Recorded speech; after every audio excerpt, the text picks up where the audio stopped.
ನಮಸ್ಕಾರ. ನುಡಿ ಬೆಳಕು ವಿ.ಆರ್. ಹರಿಹರ ಅವರ ಪ್ರಕಟಿತ ಲೇಖನ ದೈನಂದಿನ ಜೀವನದಲ್ಲಿ ಆನಂದ. ಸೃಷ್ಟಿಯ ಮೂಲ ಸ್ವರೂಪವೇ ಆನಂದ. ಆನಂದ ಇಂದ್ರಿಯಾತೀತವಾದದ್ದು. ಆನಂದ ಸುಖದ ನಿರ್ವಿಷಯ ರೂಪವಾದರೆ ಸುಖ ಆನಂದದ ವಿಷಯ ರೂಪ. ಆನಂದ ನಮ್ಮ ಸಂಪತ್ತಿನಲ್ಲಿರುವುದಿಲ್ಲ. ವಿಪರ್ಯಾಸವೆಂದರೆ ಹೆಚ್ಚಿನ ಸಂಪತ್ತಿನಿಂದ ಇರುವ ಆನಂದ ದೂರವಾಗುತ್ತದೆ. ಆತ್ಮನೈವಾತ್ಮಾನ ಸಂತುಷ್ಟ ಅಂತ. ಆನಂದಕ್ಕೆ ಸರಳವಾದ ಉದಾಹರಣೆ ನಿದ್ರೆ. ನಿದ್ರೆಯಲ್ಲಿದ್ದಾಗ ಯಾವ ನೋವು ಕಾಣದು, ಯಾವ ಕಾಯಿಲೆಯೂ ಗೊತ್ತಾಗದು. ನಿದ್ರೆಯಲ್ಲಿದ್ದ ಆನಂದ ಎಚ್ಚರದಲ್ಲಿದ್ದಾಗ ಇಲ್ಲಬೇಕೆ? ಅದನ್ನು ಎಚ್ಚರದಲ್ಲಿದ್ದಾಗ ಪಡೆಯುವುದಾದರೂ ಹೇಗೆ? ನಮ್ಮ ದೈನಂದಿನ ಜೀವನದಲ್ಲಿ ಆನಂದವನ್ನು ಅನುಭವಿಸುವುದೇ ನಮ್ಮೆಲ್ಲರ ಬಯಕೆ ಹಾಗೂ ಗುರಿ. ಆನಂದಕ್ಕೆ ಮಾರ್ಗಗಳು 4. 1 ಜ್ಞಾನ ಮಾರ್ಗ, 2 ಭಕ್ತಿ ಮಾರ್ಗ, 3 ಸೇವಾ ಮಾರ್ಗ ಮತ್ತು 4 ಕಲಾ ಮಾರ್ಗ. ಜ್ಞಾನವಿಲ್ಲದೆ 100 ಕಾಲ ಬದುಕಲೇತಕ್ಕೆ ಎಂಬ ದಾಸವಾಣಿ ಹೇಳುವಂತೆ ಜೀವನಕ್ಕೆ ಜ್ಞಾನವೇ ಸರ್ವೋಚ್ಚ. ಶ್ರೀ ಕನಕದಾಸರು ಮೇಲಿನಂತೆ ನುಡಿದಿರುವುದು ಜ್ಞಾನದ ಮಹತ್ವವನ್ನು ತಿಳಿಸುತ್ತದೆ. ಜ್ಞಾನವು ಭೌತಿಕ, ಲೌಕಿಕ, ಸಾಮಾಜಿಕ, ಪಾರಮಾರ್ಥಿಕವಾಗಿರಬಹುದು. ಆದಾಗ್ಯೂ ಯಾವುದಾದರೂ ಒಂದೇ ಒಂದು ಜ್ಞಾನವಿದ್ದಾಗ ಎಲ್ಲ ಜ್ಞಾನ ಪಡೆದಂತೆ ಎನ್ನುವುದಾದರೆ ಅದು ಆತ್ಮಜ್ಞಾನವಾಗಿರುತ್ತದೆ.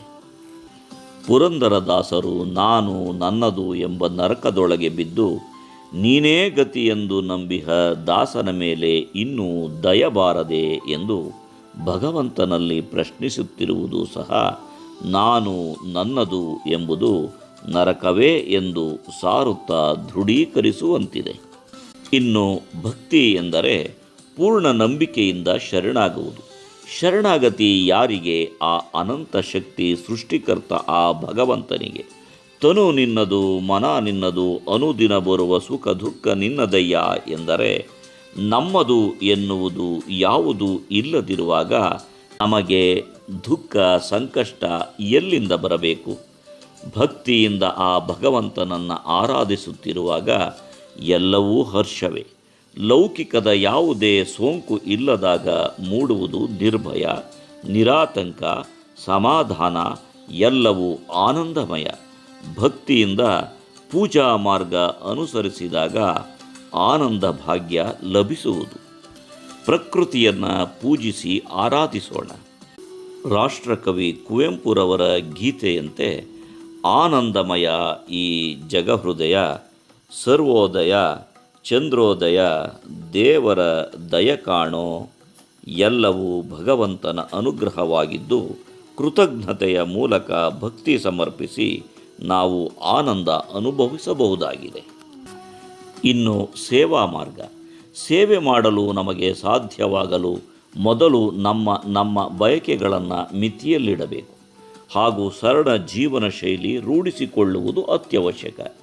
ನಮ್ಮ ಬಯಕೆಗಳ ಮಿತಿಮೀರಿ ಜೀವನ ಶೈಲಿ ದುಬಾರಿಯಾದಲ್ಲಿ ಇವುಗಳ ಈಡೇರಿಕೆಗಾಗಿಯೇ ಜೀವನ ಸವೆಸಬೇಕಾಗುತ್ತದೆ. ಹೀಗಿದ್ದಲ್ಲಿ ಸೇವೆಗೆ ಎಲ್ಲಿ ಅವಕಾಶ? ಸೇವೆ ಎಂದರೆ ಪಾರಮಾರ್ಥಕ್ಕಾಗಿ ದುಡಿಯುವುದು ಎಂದಷ್ಟೇ ಅಲ್ಲ. ನಾವು ಮಾಡುವ ಕೆಲಸದಲ್ಲಿ ನಿಷ್ಠೆ ಇಟ್ಟು ನಿರ್ವಹಿಸಿ ಅದರಲ್ಲಿಯೇ ನೆಮ್ಮದಿ ಹಾಗೂ ತನ್ಮೂಲಕ ಆನಂದ ಕಾಣುವಂಥದ್ದು. ಒಂದು ಸೂಕ್ತಿ ತಿಳಿಸುವಂತೆ, ಯಾರು ತಮ್ಮ ಕರ್ತವ್ಯವನ್ನು ಕಡೆಗಣಿಸುವರೋ ಅವರಿಗೆ ಆನಂದವು ಮರೀಚಿಕೆಯಾಗಿ ಉಳಿಯುವುದು. ಹೀಗಾಗಿ ತಮ್ಮ ಕರ್ತವ್ಯವನ್ನು ನಿರ್ವಹಿಸುವುದರಲ್ಲಿ ಆನಂದ ಇರುತ್ತದೆ. ಡಾಕ್ಟರ್ APJ ಅಬ್ದುಲ್ ಕಲಾಂ ಅವರ ಮಾತುಗಳನ್ನು ಇಲ್ಲಿ ಉಲ್ಲೇಖಿಸಬಹುದು. ನೀವು ನಿಮ್ಮ ಕರ್ತವ್ಯವನ್ನು ಗೌರವಿಸುವುದಾದರೆ ಬೇರೆ ಯಾರಿಗೂ ನೀವು ತಲೆ ತಗ್ಗಿಸುವಂತಿಲ್ಲ.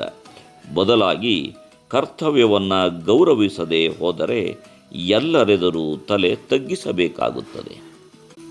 ಏನೂ ಇಲ್ಲದ 2 ದಿನದ ಸಂಸಾರ.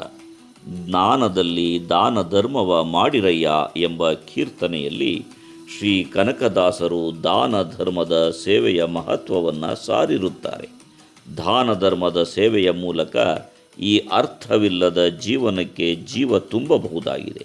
ತನ್ಮೂಲಕ ಆನಂದಿಸುತ್ತಾ ಜೀವನ್ಮುಕ್ತಿ ಸಾಧಿಸಬಹುದಾಗಿದೆ. 4ನೆಯದು ಕಲಾಮಾರ್ಗ. ಈ ಜಗತ್ತೇ ಒಂದು ರಂಗಮಂದಿರ.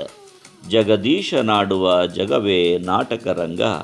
ಸಂಚಾರಿ ನಾನಾಗಿ ಕಾಣುವೆ ಜಗವೇ ನಾಟಕ ರಂಗ. ಈ ಜಗತ್ತಿನಲ್ಲಿ ನಾವೆಲ್ಲರೂ ಪಾತ್ರಧಾರಿಗಳೇ. ಆ ಭಗವಂತನೋ ಸೂತ್ರಧಾರಿ.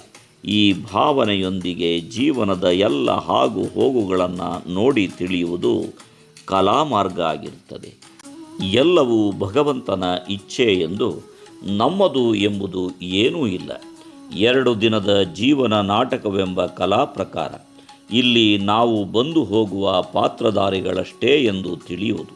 ಘಟಿಸಿದ್ದೆಲ್ಲವೂ ಕೇವಲ ನಾಟಕದ ದೃಶ್ಯದಂತೆ. ನಾಟಕ ಮುಗಿಯುತ್ತಲೇ ಎಲ್ಲ ದೃಶ್ಯಗಳು ಕ್ಷಣಿಕವಾಗಿ ಬಂದು ಮಾಯವಾದಂತೆಯೇ ಜೀವನದ ಘಟನೆಗಳು ಸಹ. ಈ ಸತ್ಯದ ಅರಿವು ಅರಿಯಬೇಕಾಗಿದ್ದೆ. ಹೀಗಿದ್ದಾಗ ನಮಗೆ ನೋವಿನ ಪ್ರಮೇಯವಾದರೂ ಎಲ್ಲಿ? ಈ ಕಲಾದೃಷ್ಟಿಯಿಂದ ಜೀವನವನ್ನು ನೋಡಿ ಅನುಭವಿಸಿದಾಗ ಎಲ್ಲವೂ ಆನಂದವೇ ಸರಿ. ನಮಸ್ಕಾರ. ಧನ್ಯವಾದಗಳು.